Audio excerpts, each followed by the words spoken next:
날마다 쓰는 나의 신앙일기 TV 데일리 큐티 나무향기입니다.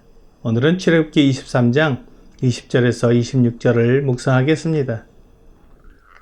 내가 사자를 내 앞서 보내어 길에서 너를 보호하여 너를 내가 예비한 곳에 이르게 하리니 너희는 삼가 그의 목소리를 청종하고 그를 노엽게 하지 말라.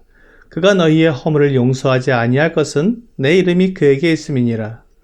내가 그의 목소리를 잘 청종하고 내 모든 말대로 행하면 내가 내 원수에게 원수가 되고 내 대적에게 대적이 될지라. 내 사자가 내 앞서 가서 너를 아모리 사람과 헷 사람과 브리스 사람과 가나안 사람과 히윗 사람과 여보스 사람에게로 인도하고 나는 그들을 끊으리니 너는 그들의 신을 경배하지 말며 섬기지 말며 그들의 행위를 본받지 말고 그것들을 다 깨뜨리며 그들의 주상을 부수고 내 하나님 여호와를 섬기라. 그리하면 여호와가 너희의 양식과 물에 복을 내리고 너희 중에서 병을 제하리니 내 나라에 낙태하는 자가 없고 임신하지 못하는 자가 없을 것이라. 내가 너희의 날수를 채우리라. 하나님은 이스라엘 백성들을 약속의 땅으로 인도하시기 위해 하나님의 사자를 앞서 보내실 것입니다. 하나님의 사자가 누구인지는 정확히 알 수 없지만 오늘 본문의 내용으로 보아 그는 하나님의 대리자로서 신적 권위를 지닌 분임을 알 수 있습니다. 그러므로 많은 분들이 이 하나님의 사자는 천사나 또는 성육신 하시기 전에 성자 예수님을 말하는 것으로 생각합니다. 하나님의 사자가 천사이든 또는 성육신 하시기 전에 성자 예수님이든 하나님께서 그를 이스라엘보다 앞서 보내신다는 것입니다. 이것은 이스라엘의 백성들이 가나안 땅에 들어가도록 하나님께서 하셔야 할 일을 하고 계신 것을 보여줍니다. 하나님은 자기 일에 성실하십니다. 하나님은 결코 시간에 늦으시는 경우가 없습니다. 또한 결코 약속을 잊으시는 경우도 없습니다. 그리고 우리의 기도를 들으시며 우리의 사정을 알지 못하는 것이 하나도 없습니다. 그러므로 하나님의 일하심에는 실수나 부족함이 없습니다. 하나님은 이스라엘을 약속의 땅으로 인도하실 것입니다. 또한 이스라엘의 원수를 하나님의 원수가 되게 하여 그들과 싸우실 것입니다. 또한 하나님은 이스라엘의 양식과 물에 복을 내리고 그들 중에서 병을 제해 주실 것입니다. 이스라엘 중에 낙태한 자도 없고 임신하지 못하는 자도 없으며 모두가 자기 수명을 살도록 하실 것입니다. 이것이 하나님께서 이스라엘에게 하실 일입니다. 하나님은 이 모든 일을 완전하고도 완벽하게 이루시는데 조금도 부족함이 없으십니다. 우리는 하나님께서 모든 것을 아시고 모든 것을 이루시는 분임을 믿습니다. 이것이 하나님에 대한 우리의 믿음입니다. 그런데 하나님께서 이러한 모든 일을 우리에게 이루어 주신 데는 조건이 있습니다. 이것이 사람이 해야 할 일입니다. 하나님께서 우리와 상관없이 일하시는 무조건적인 일이 있습니다. 그리고 하나님께서 우리의 반응과 관련해서 일하시는 조건적인 일이 있습니다.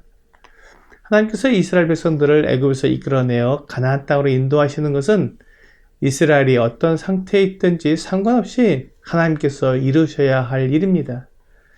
하지만 하나님께서 그들에게 복을 주시고 그들에게 안정과 즐거움과 평안함을 주시는 것은 그들이 하나님 앞에서 어떻게 행하는가에 하는 조건에 따라 주실 수도 있고 주시지 않을 수도 있는 것입니다. 그러므로 우리의 삶에는 하나님의 몫이 있고 또한 사람이 행해야 할 몫이 있는 것입니다. 우리가 이것을 이해하지 못하면 하나님께서 무조건 약속을 지키신다고 오해할 수도 있습니다. 하나님은 약속을 지키시지만 어떤 약속은 우리가 어떻게 행하느냐에 따라 이루어질 수도 있고 그렇지 않을 수도 있는 조건적인 것들도 있습니다. 그러므로 하나님께서 우리에게 행하라고 말씀하신 사람의 몫은 우리가 행해야만 하는 것들입니다.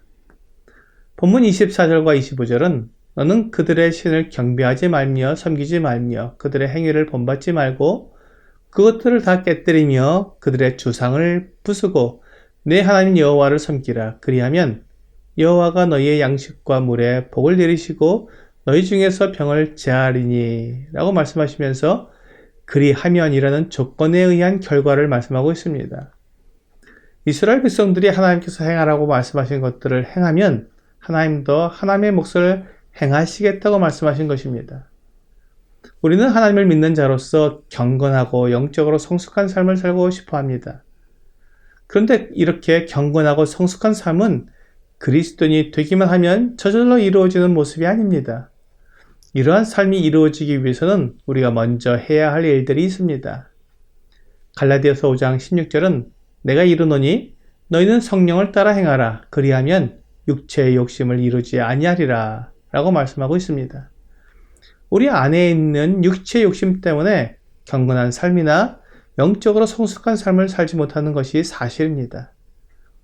그런데 이 육체의 욕심을 이기는 성숙한 삶을 살 수 있는 조건이 있습니다. 그것은 성령을 따라 행하라는 것입니다. 성령께서 인도하시는 대로 행하고 성령께서 말씀하시는 대로 말하라는 것입니다. 우리가 예수 그리스도를 믿을 때 우리 안에 임하시는 성령께서 나를 인도해 가도록 맡기는 삶이 필요합니다. 우리가 그렇게 할 때 하나님은 우리가 육체의 욕심을 이길 수 있도록 도와주십니다.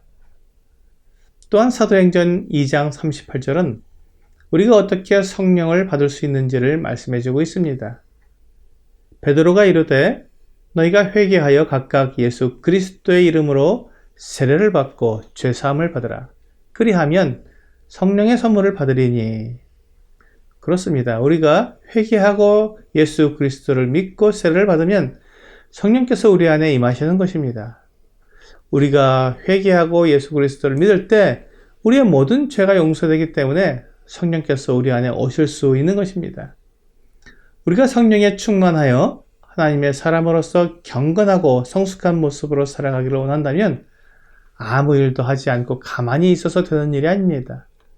회개하고 주 예수님을 믿음으로 죄사함을 얻은 후에 그 성령의 인도하심을 따라 살아가게 된다면 육체의 욕심을 이루지 않고 성숙한 삶을 살게 될 것입니다. 이것이 하나님께서 우리에게 하신 약속입니다. 하나님은 하나님의 일을 완전하게 이루십니다. 그러므로 우리는 우리에게 주어진 일들을 성실하게 수행함으로 하나님께서 약속하신 모든 것들을 받는 은혜를 누리게 되기를 바랍니다. 오늘의 적용 질문을 보겠습니다. 지금 내가 하는 일에서 하나님이 도와주실 부분은 무엇이고 내가 해야 할 부분은 무엇입니까? 하나님은 신실하신 분입니다. 하나님은 우리가 우리의 몫을 행하면 하나님의 몫을 언제나 완전하게 이루어 주십니다. 오늘 하나님의 완전하심을 믿고 나에게 주어진 일들을 온전히 수행하여 하나님의 은혜를 누리는 여러분과 제가 되기를 주 예수님의 이름으로 기도합니다.